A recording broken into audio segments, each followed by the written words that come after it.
हरे कृष्णा। गुड्डू की दुनिया में आप सभी का बहुत बहुत स्वागत है। तो आज हम हरी हरी बोल सीरीज में आपके लिए बहुत ही सुंदर कथा लेकर आए हैं। कथा का शीर्षक है कर्माबाई का भोग।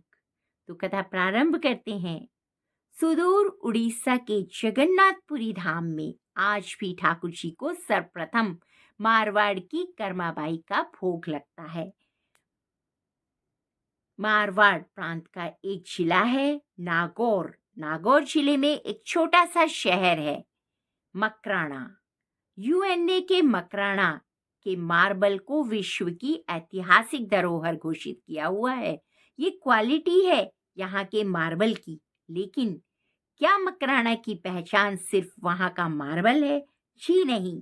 मारवाड़ का एक सुप्रसिद्ध भजन, थाली भरकर लाई रे खींचड़ो ऊपर घी की बाटरी, जीमो महाराज श्याम धनी जिमावे कर्मा बेटी जाट की।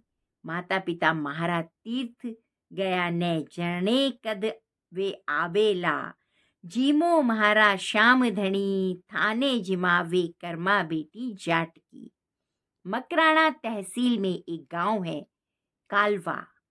कालूराम जी डूडी जाट के नाम पे इस गांव का नामकरण हुआ है।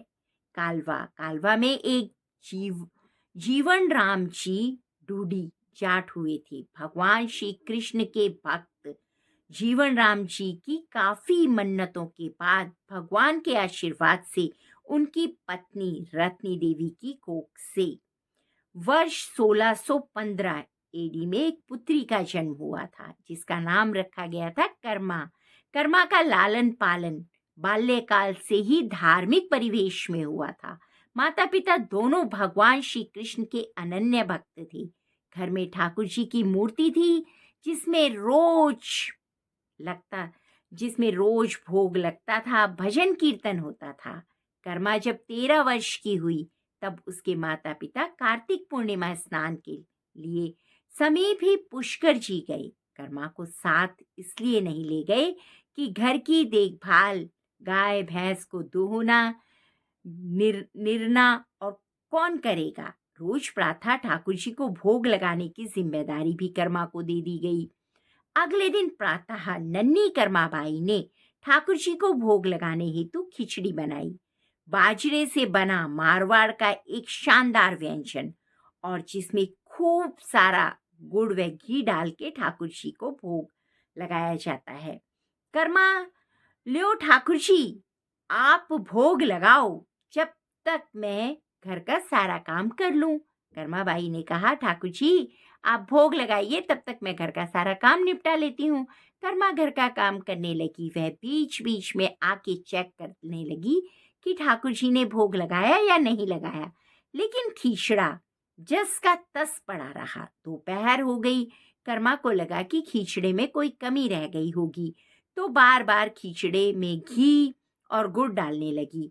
दोपहर को कर्माबाई ने व्याकुलता से कहा, ठाकुर जी भोग लगायो नहीं तो मैं भी आज भूखी रह लूंगी।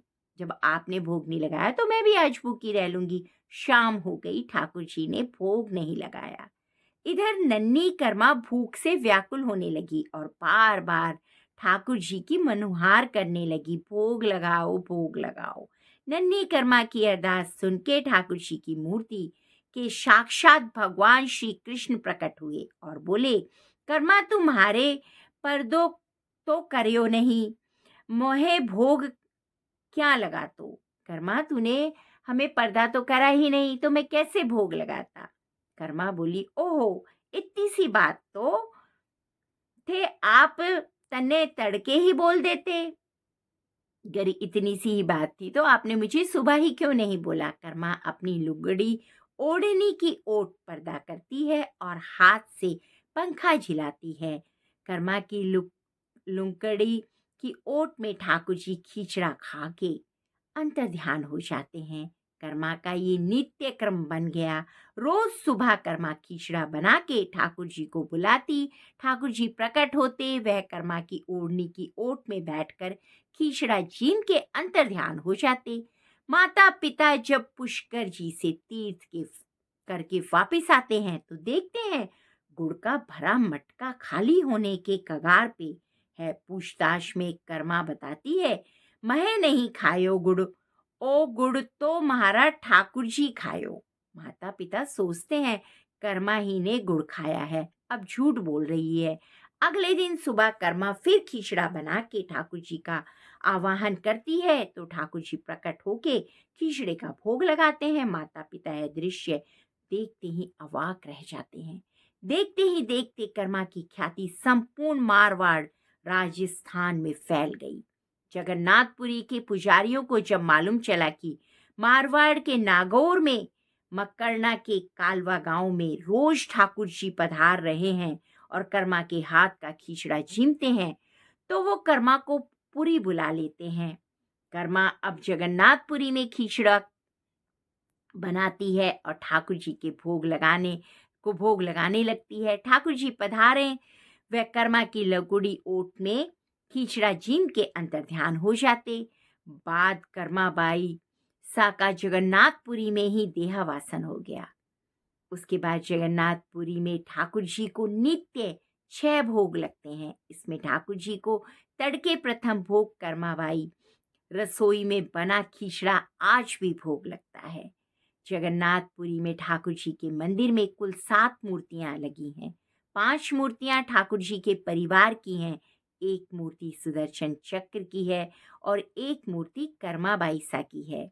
जगन्नाथपुरी या रथ यात्रा के रथ में ठाकुर जी की मूर्ति के समीप कर्माबाई सा की मूर्ति विद्यमान रहती है। बिना कर्माबाई सा की मूर्ति रथ में रखे रथ अपनी जगह से हिलता भी नहीं है। तो सभी बोलेंगे जय जगन्नाथ स्वामी की, जय कर्माबाई की। देखा भक्तों, कैसे होते हैं भोले भक्त। ऐसे भक्तों से ही भगवान और भगवान का आशीर्वाद हम तक पहुंच रहा है। तो हमें भी उनके चरणों की धूल का आसरा लेना चाहिए और हरि को भोग लगाकर ही कुछ अन्न ग्रहण करना चाहिए। बिना भोग लगाए जो हम खाते हैं ना, वो हम पाप खाते हैं, प्रसाद नहीं खाते। और जो भोग लगाकर खाते हैं वो हम प्रसाद खाते हैं। तो अपने जीवन में नित्य नियम बना लीजिए कि स्नान करके भगवान श्री कृष्ण को भोग लगाकर ही खाना खाएंगे, तभी हम सत्य वचन सही राह पर चल पाएंगे। तो आप सभी का दिन मंगलमय हो, सभी स्वस्थ रहें, इसी कामना के साथ हम इस कथा को यहीं पर विराम देते हैं और आप सभी से प्रार्थना करते हैं कि सभी भगवान श्री कृष्ण की भक्ति में अपने आप को लगाएं।